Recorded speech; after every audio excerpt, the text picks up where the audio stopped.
Cinta itu buta. Di dalam syair Imam Abdullah bin Alwi al-Haddad, fasyaribul hamri yafhu ba'da sakratuhu. Orang yang cinta, orang yang namanya mabuk, minum minuman khamar, setelah dia mabuk, udah sadar tuh dia tuh. Dan apa yang dia lakuin lupa, kebelakangannya lupa. Tapi kalau orang yang udah mabuk cinta, wasyaribul hubbi tulil amri sakranu. Orang yang udah minum nikmatnya cinta sampai mati akan menambahkan rasa cinta dan terus dalam keadaan mabuk dengan cintanya. Betul? Gorma romantis orangnya. Soalnya zaman sekarang ngomongin cinta itu lebih masuk ke dalam otak sama ke hati dibanding suruh rukun wudu. Ayo Kiai, jujur bener nggak? Urusan cinta ya otodidak, bib. Itu mah berjalan sendiri. Yang namanya cinta harus ada pengorbanan, betul? Bagaimana cintanya Nabi kepada kita? Pengorbanan dari awal lahir sampai yaumil qiyamah, pengorbanan semuanya untuk umat Nabi Muhammad SAW. Sampai diabadikan di dalam Al-Quran, laqad ja'akum rasulun min anfusikum azizun alaihi ma anittum harisun alaikum bil mu'minina raufur.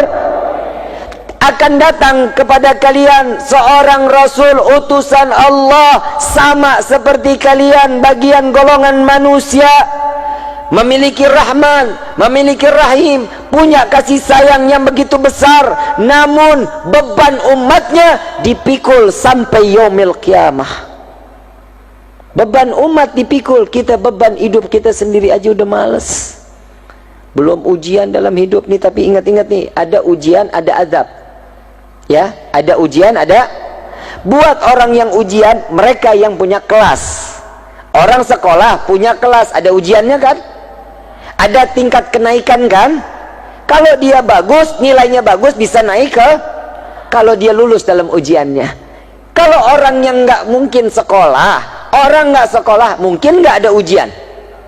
Mungkin naik kelas, nggak mungkin. Nih hidup kita nih kadang kita lupa nih. Ini saya cuma sekedar ngingetin.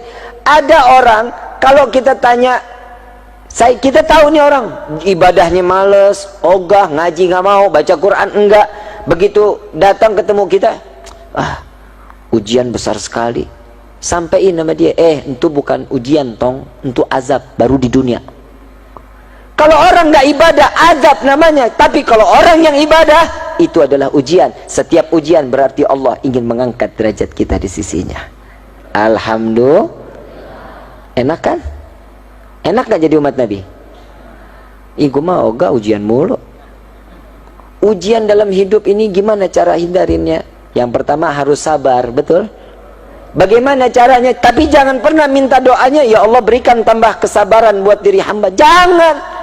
Ujian terus menerus loh. Katanya minta sabar. Ujian lagi, ujian lagi, ujian. Minta, ya Allah, setiap kali permasalahan dalam hidupku, jadikan itu pelajaran dalam hidupku, sehingga aku dapat menyelesaikan dengan makin dekat kepadamu. Itu mintanya. Ya Allah, tambahin kesabaran. Besok diuji lagi lebih parah. Ya Allah, kok nggak tambah aja? Salah doanya. Nih salah doa ada di zaman Nabi SAW. Saat itu ada sahabat Nabi SAW, beliau 3 bulan Nabi nggak ketemu sama beliau. Setiap taklim ada, setiap duduk taklim ada. Ditanya, kemana fulan? Badannya kekor, bagus, nggak kayak gue, kecil, kurus, hidup lagi. Senang amat lo tawanya. Tapi nggak apa-apa, gue punya kelebihan, hidung gue mancung, ganteng. Hadirin al-hadirat rahimakumullah. Saat dimana Allah subhanahu wa ta'ala telah menunjukkan kemuliaan Nabi Muhammad SAW, Nabi ini nerima beban kita dari mulai lahir. Di dalam rawi Ad-Diba dijelaskan Nabi SAW saat terlahir ke dunia. Syekh Abdurrahman Ad-Diba menukil dari satu firman atau hadis qudsi, ya Jibril nadi fi sahil mahlukat min ahlil ardi was sama bittahani wal bisyarah fa inna an-nur al-maqsun wa sir al-maknun awjad qablah al-wujud al-ashya wa ibda'il ardi was sama. Nih Allah subhanahu wa ta'ala mengatakan, wahai Jibril, beritahu penghuni langit dan bumi, Cahaya yang selama ini aku jaga dan tersimpan, di malam ini akan aku keluarkan di atas bumiku. Dan sedangkan aku, kata Allah, aku akan menghias langit dan bumi dengan gemerlapan cahaya yang begitu indah. Jadi yang ngerayain maulid duluan siapa? Siapa yang ngerayain? Terus ada yang bilang, jadi buat apa sih ngerayain maulid? Ngaji lo di pohon bambu, makanya ngaji. Di dalam Al-Quran ada sejarah. Di dalam Al-Quran ada sejarah apa enggak? Berarti sejarah dengan kita membaca Al-Quran sama enggak tingkatannya? Kita tahu Fir'aun, Al-Quran. Kita tahu Nabi Ibrahim yang ngebangun Ka'bah, ada di dalam Al-Quran. Kita tahu anjing yang boleh masuk surga, ada di dalam Al-Quran. Kita tahu mana yang halal, kita tahu mana yang haram, zakat wajib, salat 5 waktu wajib, haji jika mampu diberikan kewajiban, semuanya dari Quran. Semuanya ada peristiwa di dalam sejarahnya. Sama begitu pula Maulidun Nabi Muhammad sallallahu alaihi wasallam. Kita begini ini karena kita telah diajarkan oleh Allah untuk memuliakan dan mengagungkan Nabi Muhammad. Dari mana, Bib? Emang Allah mengagungkan? Ya udah dong, udah cukup kalau Allah udah mengagungkan dan memuliakan Nabi. Nah, ini perlu dijawab nggak nih? Perlu dijawab?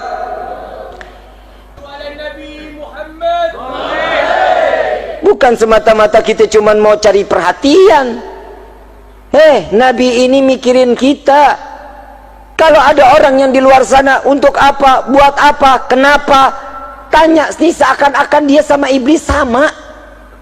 Saat kelahiran Nabi, siapa yang benci? Jadi kalau ada orang bilang nanya, ngapain acara-acara maulid? Nih tanya tuh, nih jangan-jangan lo iblis nih. Apa kata Nabi? Aku khawatir, kata Nabi. Nabi mengatakan, aku khawatir pada zaman nanti, di akhir zaman kelak datangnya pada umatku, Islam cuma nama. Sudah apa belum? Ngaku Islam, betul? KTP Islam, sholat kagak, ngaji durhaka, sadar. Alhamdulillah. Saya besok-besok pengen cari yang tempat daerahnya yang pada sadar aja masyarakatnya dah. Jadi enak, berasa nyadarinnya. Sebenarnya nggak usah disadarin, kita udah sadar, tapi kitanya aja yang blow on. Coba kita bisa kebayangin, Islam cuma nama, cuma sekedar nama. Namanya Islam, sama orang jahatnya luar biasa, mulut ngoceh aja. Orang tetangga beli kulkas, kita yang tempel koyok. Bu, hei, begitu kelewatan loh. Tetangga beli mobil Grace, bapak kakinya encok. Begitu. Mudah-mudahan di sini mah orang-orang soleh-soleha semuanya. Saya nggak ngelihat ada keburukan di mukanya nih. Kalau kita ditampakin keburukan, waduh, benjol sono, benjol sini. Insya Allah, Allah baik sama kita ya, baik. Tapi kita nggak pernah baik sama Allah, betul? Udah numpang di bumi. Kalau kita satu kali sholat Allah murka, kita diusir dari bumi, mau kemana loh? Udah Bib, saya pindah ke dalam tanah. Emang tanah punya siapa? Bapak loh. Punya Allah. Ya udah Bib, saya beli pesawat, saya naik ke atas bulan. Bulan punya siapa? Ya udah Bib, saya tinggal di matahari. Buleng-buleng loh.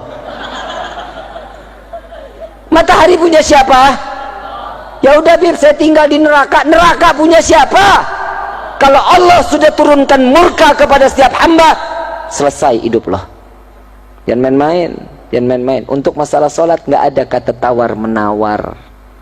Untuk sholat wajib, hukumnya wajib, nggak bisa jadi haram, nggak bisa jadi mubah, nggak bisa jadi sunnah. 1 tambah 1 sama dengan, bisa jadi 3.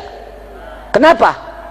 Ya sudah hukumnya Bib. Begitupun Al-Quran, begitupun sholat kita, nggak bisa kita rubah.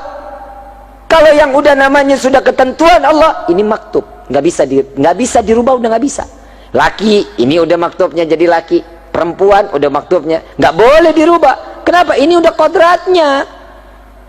Kalau yang namanya takdir bisa dirubah, kalau namanya kodrat nggak bisa dirubah. Kalau takdir, bapak kita contoh, bapak kita seorang petani, bapak kita nyari duit, ibu kita cuman ibu rumah tangga, mungkin kulit cuci, nyari rezeki buat ngedidik anak-anaknya biar menjadi anak yang berguna, manfaat dunia wal akhirah. Bisa dijadiin sebagai anak nih, pengen ini anak jadi insinyur, mungkin ini anak pengen terus sampai kuliah-kuliah, nggak pengen jadi kayak bapaknya, nggak pengen jadi kayak ibunya. Begitu ini anak sekolah selesai, takdir berubah, ini anak jadi seorang miliuner, ini anak punya jabatan, bisa menghidupkan keluarga, mengangkat derajat orang tua. Ini takdir yang bisa dirubah kalau kita punya mau. Alhamdulillah nih di Kuningan kan ada majlis ya, ada majlis Rasulullah Jalsatul Itsnain, majlis Rasulullah sallallahu alaihi wasallam. Hadir dong, mau nggak hadir? Di situ ada ketenangan di dalamnya, semua hidayah akan diberikan di situ oleh Allah. Tatkala kita berdoa, dewan-dewan gurunya alhamdulillah ilmunya sanadnya sampai ke Nabi Muhammad sallallahu alaihi wasallam. Dan Nabi di sini sallallahu alaihi wasallam dikatakan di dalam satu riwayat pula, Nabi ini manusia yang akhlaknya paling mulia. Tahu akhlaknya Nabi? Udah pernah dengar kisahnya akhlaknya Nabi? Udah? Ada satu nenek, ini nenek-nenek lagi yang ngomong ini.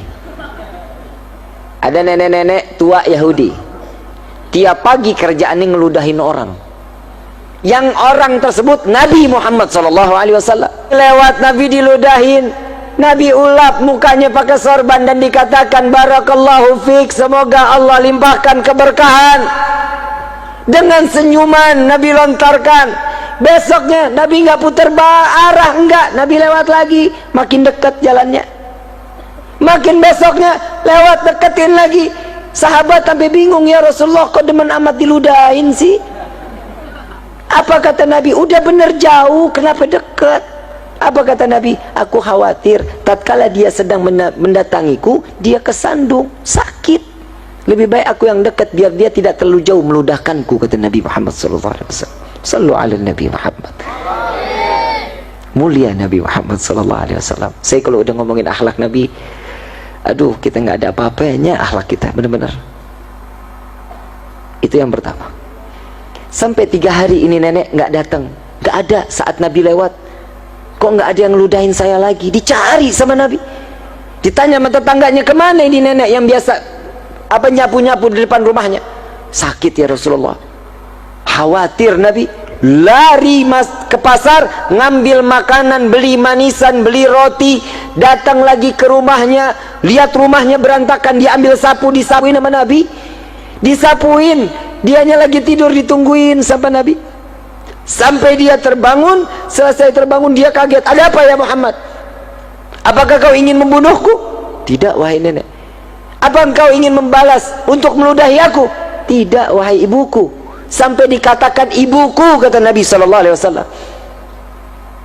Aku datang ke sini, aku ingin menjengukmu dan aku ingin memberikan makanan kepadamu, sehingga engkau dapat sehat kembali, secepatnya engkau bisa menjalankan seperti apa yang kau telah jalani setiap pagi untuk meludahi aku, kata Nabi SAW. Disuruh sehat untuk aktivitasnya nggak berkurang. Ya Allah, mulia Rasulullah SAW. Nggak cuman sampai di situ hadirin. Saat di Taif, Nabi dilempari kotoran, Nabi dilempari batu, berdarah pelipisnya, duri tertuncap daripada pipi mulia manusia yang dimuliakan oleh Zat yang Maha Mulia, tertembus darah, ditadangin oleh Nabi. Satu demi satu tetesan keluar dari wajah Nabi SAW.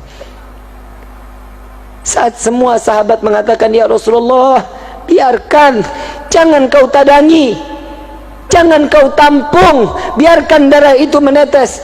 Aku khawatir jika satu tetes darahku tertetes di tanah Taif, aku khawatir tanah ini akan ditenggelamkan oleh Allah Subhanahu wa ta'ala. Sedangkan aku masih berharap anak cucu mereka dapat beriman kepada Allah dan beriman kepada aku. Sallu ala Nabi Muhammad. Di mana letak kesalahan Nabi, hadirin? Di mana cacatnya Nabi, hadirin? Setiap langkah yang dilakukan Nabi, umat yang ada di kepalanya. Saat apa yang dilakukan, contoh, kalau kita nggak punya kerinduan sama Nabi, kita lebih parah daripada ranting pohon. Ada satu pongkol pohon kurma yang udah mati, tiap hari disandarin sama Nabi. Tiap hari cuma Nabi sandar aja. Sahabat ngeliat, kok nggak enak banget tempat duduk Nabi, yuk kita bikin yang bagusan yuk, biar Nabi ngerasa nyaman, agak lebih gagah. Dibangun sama sahabat, dijadiin, ada mimbarnya, ada tempat duduknya, ada lekarnya. Pongkol pohon kurma ini disingkirkan, cuman jaraknya 10 kaki dari Nabi. Saat dimana Nabi sedang memberikan ta'lim, di satu malam tersebut terdengar suara tangisan seorang bayi yang telah lama tidak diberikan susu oleh ibunya. Nangis yang cukup luar biasa sampai menyayat hati Nabi Muhammad SAW. Nabi sampai menangis. Nabi mencari dari mana, dan bukan cuma Nabi yang mendengar, semua sahabat yang duduk di hadapan Nabi semua mendengar tangisan tersebut. Dicari, ternyata ada daripada pongkol pohon kurma tersebut. Ini di dalam sirah tersebut, Sayyidina Abu Bakar radhiyallahu anhu warḍahu, beliau mengatakan, aku tidak pernah melihat seorang ayah yang menimang dan memberikan belayan yang cukup mesra daripada anaknya, melainkan Nabi Muhammad menimang dan mengusap, memberikan belas kasihnya kepada pongkol pohon kurma yang telah mati, dibelai oleh Rasulullah. Wahai pongkol pohon kurma, apa yang kau tangisi? Ya Rasulullah, kemarin baru saja kulitmu bersentuhan dengan kulitku, keringatmu sampai kepada jasadku ya Rasulullah, tapi di hari ini engkau telah jauh dariku. Wahai pongkol pohon kurma, jarakmu tidak jauh denganku 10 kaki. Aku tidak tahan berjauhan denganmu ya Rasulullah. Wahai pongkol pohon kurma, apakah kau ingin aku tancapkan kembali di bumi? Diam pongkol pohon kurma tersebut. Apa kau ingin aku tancapkan di dalam syurganya Allah? Apa jawaban pongkol pohon kurma? Ya Rasulullah, tancapkan aku di dalam syurga. Jika di dunia kau tancapkan, sebentar lagi akan datangnya kiamat, maka akan binasalah aku.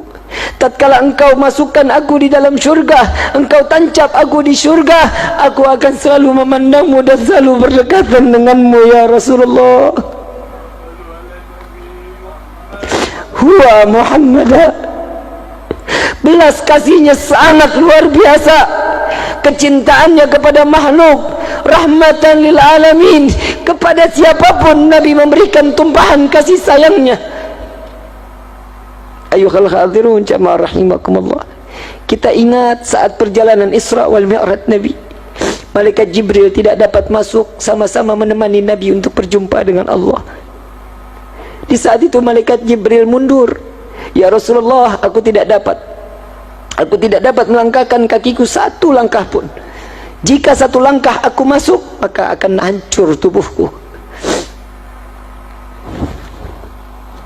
Saat dimana Rasulullah masuk, jubah beliau, imamah beliau, sorban beliau yang bukan diciptakan oleh Allah, mendapatkan kemuliaan dari Allah, berjumpa dengan Allah. Yang lebih teristimewa adalah sendal baginda Nabi Muhammad sallallahu alaihi wasallam yang ada di bawah telapak kaki Nabi. Kenapa beliau tidak terbakar? Kenapa jubah tidak terbakar? Kenapa imamah tidak terbakar? Kenapa sendal tidak terbakar? Karena tertempel dengan jasad manusia yang dimuliakan oleh Zat yang Maha Mulia. Hadirinul hadirat, kebayangkah kita setiap doa yang dipanjatkan oleh Allah, Allahumma ighfir ummat Muhammad, Allahumma ighfir ummat Muhammad, Allahumma ighfir ummat Muhammad. Kita yang buat dosa, Nabi yang meminta ampun kepada Allah. Kita yang ada di dalam hati, kebayang seandainya kita satu persatu hatinya terletak di dalam hati Nabi, wallahi haram neraka untuk kita. Dekati Nabi Muhammad, cari perhatian dengan Nabi.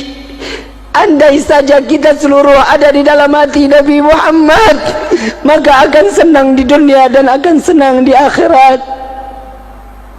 Ayuhal hadirun jamaah rahimakumullah, kita sama-sama tidak pernah memandang Nabi dalam keadaan langsung. Lebih mulia ular yang memaksa ingin berjumpa dengan Nabi karena dia izin kepada Allah. Saat Sayyidina Abu Bakar dan Rasulullah berada di Jabal Nur, saat itu Rasulullah SAW ingin tertidur karena lelahnya Nabi. Ya Abu Bakar, izinkan aku tertidur di pahamu. Sebelum Nabi masuk ke dalam gua, semua lubang ditutupi. Semua lubang, khawatir ada binatang yang buas menyakiti Nabi Muhammad SAW. Jubah setelah habis, satu lubang yang tidak lagi tertutup. Saat Nabi masuk, Sayyidina Abu Bakar sudah duduk, ditutup oleh kaki Sayyidina Abu Bakar Siddiq radhiyallahu anhu warḍahu. Tatkala Nabi dalam keadaan tertidur, mulai sengatan demi sengatan yang berbisa, di mana sengatan tersebut dari ular padang pasir yang sangat amat berbisa. Biru wajah Sayyidina Abu Bakar, mengeluarkan keringat, tetesan air mata terjatuh di pipi manusia yang dimuliakan oleh Zat yang Maha Mulia. Terbangun Rasulullah, ya Abu Bakar, apakah engkau sakit? Beratnya kepalaku? Tidak ya Rasulullah, kakiku tersengat oleh bisa. Sepertinya ada ular ya Rasulullah. Coba halangi, angkat kakimu. Begitu diangkat terlihat hancur kaki Sayyidina Abu Bakar Siddiq. Sampai di dalam riwayat tulang kaki Sayyidina Abu Bakar terlihat. Logika, ular sekali gigit jalan, tidak akan pernah berulang-ulang kali, tidak. Tapi ular tersebut menghancurkan daging daripada Sayyidina Abu Bakar Siddiq radhiyallahu anhu warḍahu. Dengan mukjizat Nabi, diambil ludah Nabi, diseka daripada luka Sayyidina Abu Bakar Siddiq. Lalu ular ini keluar di hadapan Nabi SAW. Lalu Nabi mendengar. Saat itu Nabi tersenyum, ya Abu Bakar, ular ini tidak ada niat untuk menyakitiku.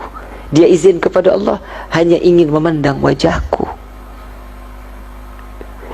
Ular jauh lebih mulia pandangan pernah memandang Nabi Muhammad SAW. Bagaimana dengan kita yang merindukan Nabi? Ini acara seperti ini yang terus mengaitkan kita dengan Nabi Muhammad SAW. Tidak ada makhluk, tidak ada seorang yang dapat menolong kecuali Nabi SAW di dalam Maulid Ad-Diyaul Lami. Ya Rabbi salli ala Muhammad habibika syafi'il musyafa, yang pertolongannya akan diterima dan akan ditolong oleh yang Maha Penolong. Saat kita berbondong-bondong di padang mahsyar, nabi-nabi lain tidak dapat. Nafsi, nafsi, nafsi, nafsi. Dirimu sendiri, dirimu sendiri. Tidak ada yang bisa menahan illa Nabi SAW. Nabi cuma mengatakan, Analah, analah, analah, aku yang dapat menolong kalian, aku yang dapat memberikan syafaat kepada kalian. Sehingga Nabi sujud kepada Allah, diangkat, wahai Muhammad kekasihku, angkat. Tidak lagi ada seorang hambaku yang sujud kepada aku di hari ini. Ya Rasul, ya Allah, umat sudah dalam keadaan tersiksa di padang mahsyar, hentikan siksaannya, tolong mereka. Seandainya mereka harus masuk ke dalam neraka, masukkan mereka ke dalam neraka. Harusnya mereka saat penimbangan amal diambil di penimbangan. Saat itu pun apa jawaban Allah? Ya Muhammad, jika engkau meminta tanpa sujud kepadaku, akan aku kabulkan permintaanmu. Sallu ala Nabi Muhammad. Ayuhal hadirun jamaah rahimakumullah, kita yang dinanti oleh Nabi, kita yang diharapkan oleh Nabi. Saat Nabi dalam keadaan sakratul maut, Nabi bertanya kepada malaikat Jibril, ya Jibril, aku masih ingin bersama dengan umatku, aku tidak bisa jauh daripada umatku. Apa jaminannya untuk umatku di yaumil qiyamah? Ya Rasulullah, untukmu telah diciptakan 7 pintu syurga yang dibentangkan sebesar-besarnya. terserah, bebas, engkau ingin masuk dari mana. Bukan itu tujuanku. Apa jaminan umatku di yaumil qiyamah? Malaikat Jibril bertanya kepada Allah, ya Allah, Muhammad kekasihmu meminta apa jaminan untuk umatnya di yaumil qiyamah? Apa jawaban Allah? Jawaban Allah mengatakan, sampaikan kepada kekasihku Muhammad apa yang dia minta, Allah akan ridha. Aku tidak akan menghinakan umat Muhammad di yaumil qiyamah. Ini jaminan dari Nabi Muhammad sallallahu alaihi wasallam. Cukup kita sakitin hati Nabi, cukup. Cukup kita lalai kepada Allah, cukup. Malu kita di hadapan Nabi. Para orang-orang tua kita, para salafun as-salihun, yang mereka dengan bangga membawa amalan sedekahnya, membawa amalan zakatnya, diperiksa oleh Nabi. Nabi tersenyum dan mengatakan, hadza ummati ya Rabbi, ini adalah umatku. Bagaimana kita saat kita dipanggil oleh Allah dengan banyaknya pikulan-pikulan dosa di hadapan Allah, disaksikan oleh Nabi Muhammad, dibuka amalan, tidak ada amalan melainkan dosa. Jika dulu Nabi dilempari batu, Nabi dilempari kotoran, saat dimana Nabi menerima yang tidak enak, cacian dan makian, di akhir zaman seperti ini tidak segan umat Nabi melemparkan tumpukan dosa ke wajah baginda Nabi Muhammad sallallahu alaihi wasallam. Tubna ilallah, tubna ilallah, tubna ilallah. Tobatlah kepada Allah, mohon ampunlah kepada Allah. Tidakkah kalian ingin membalas daripada pekerjaan yang telah dilakukan oleh Nabi untuk menyelamatkan umat? Yang sunnah dikerjakan, yang wajib harus lebih dikerjakan. Kenalkan diri kita kepada Nabi sallallahu alaihi wasallam. Seperti acara inilah cara kita, perkenalan kita dengan Nabi sallallahu alaihi wasallam. Kita enggak pernah tiap kali doa, ya Allah jadikan kami umat Nabi Muhammad. Tapi saat kita terlahir dari rahim ibunda, pasti akan mendapatkan gelar ini, dia dijadikan sebagai umat Nabi Muhammad sallallahu alaihi wasallam. Ayyuhal khadirun jamaah rahimakumullah. Yuk sama-sama kita meminta kepada Allah, meminta perlindungan dari Allah dari segala bentuk kemaksiatan yang ada di dunia ini. Mudah-mudahan malam ini malam yang dicukupkan untuk kita taubat terakhir di dalam hidup kita. Kita minta sama Allah, mudah-mudahan keluar dari tempat ini semua hajat kita dikabulkan oleh Allah. Dosa kita diganti dengan pahala yang berlimpah. Semua apa yang kita ingini, baik yang pernah kita minta maupun yang lupa kita minta, semua akan diijabah oleh Allah Subhanahu wa taala. Hadirin wal hadirat rahimakumullah. Saya minta waktu satu kisah lagi, di mana kisah ini manusia yang begitu mulia dan mengobral syafaatnya di yaumil qiyamah. Bagaimana dengan Malik bin Sinan? Tatkala Malik bin Sinan melihat saat di Uhud Nabi berlumuran darah, wajah penuh dengan darah, tangan Malik bin Sinan kotor dalam penuh darah, sorban dalam keadaan kotor, jubah kotor. Saat itu Malik bin Sinan mengatakan, ya Rasulullah, bolehkah aku membersihkan luka yang ada di wajahmu? Silahkan wahai Malik. Ya Rasulullah, tapi enggak ada yang bersih kecuali lidahku. Silahkan. Dijilat semua darah Nabi SAW, dikumpulkan di dalam mulut Malik bin Sinan. Saat itu Nabi mengatakan, buang wahai Malik, buang. Tidak didengar oleh Malik bin Sinan, dikumpulkan di dalam mulut. Ditanya, dibilangkan oleh Nabi sekali lagi, buang wahai Malik, malah ditelan. Wallahi tidak akan aku buang ya Rasulullah. Ditelan oleh Malik bin Sinan. Dua pelanggaran di hadapan Nabi Muhammad SAW. Yang pertama, perintah Nabi adalah perintah Allah Subhanahu wa taala, tidak didengarkan daripada perintah Nabi. Yang kedua, melawan perintah dengan cara yang harusnya dibuang, dia malah ditelan. Dua pelanggaran besar fatal Saat itu sahabat semua dalam keadaan diam, nunduk di hadapan Nabi, dan Nabi sujud. Nabi mengangkat kepalanya dan mengatakan, adakah kalian wahai para sahabatku ingin melihat penghuni syurga yang masih hidup di bumi? Maka pandanglah Malik bin Sinan. Malik bin Sinan mendapatkan anugerah terbaik dari Allah dan mendapatkan abadinya beliau di dalam syurga Allah. Berkah apa? Cuman sekedar darahnya Nabi ditelan. Bagaimana kita yang cinta dan menjalankan sunnah? Wallah, kita yang jauh lebih berhak mendapatkan kenikmatan tersebut dikumpulkan oleh Nabi di dalam syurganya. Amin ya Rabbal